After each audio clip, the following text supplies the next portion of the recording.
Namaste. Today's topic is, why are you here? Every now and again you ask yourself, why am I here? What am I supposed to do or be? Of course, you are not alone. Anyone who has time to think for just a moment has asked a similar question.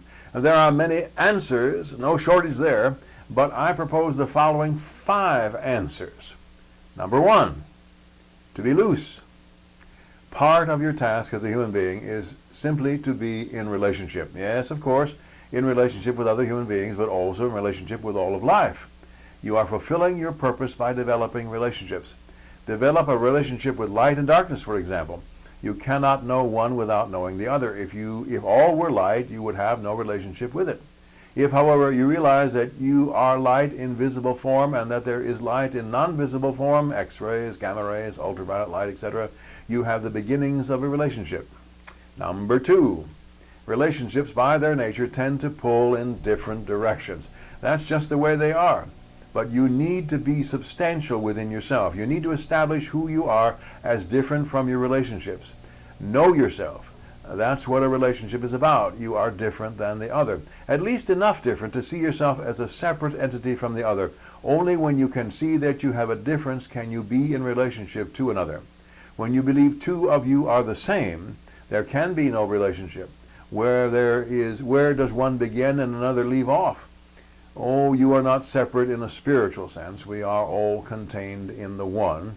Some name this One the universe or God or cosmic consciousness. But in terms of your reason for being here, you understand yourself in relation to others. Number 3, to be perfect. This is difficult for most people to realize about themselves.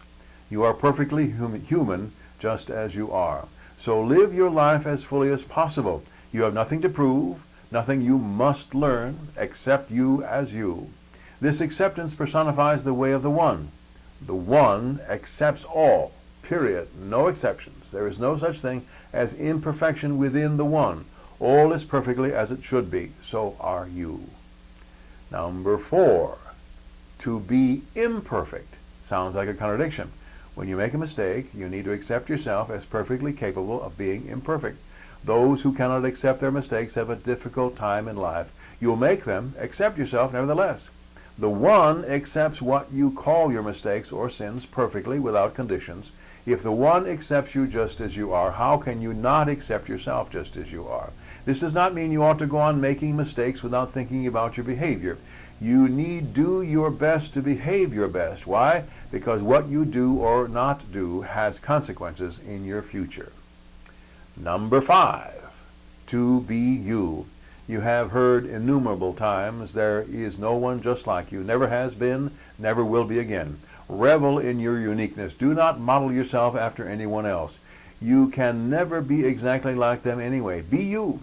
Being you is the greatest assistance you can render in the world. You are here to incarnate those 5 ideas. When you do, you will be fulfilling your purpose and realizing your purpose all at once. May you and all sentient beings know happiness and the root of happiness. Namaste.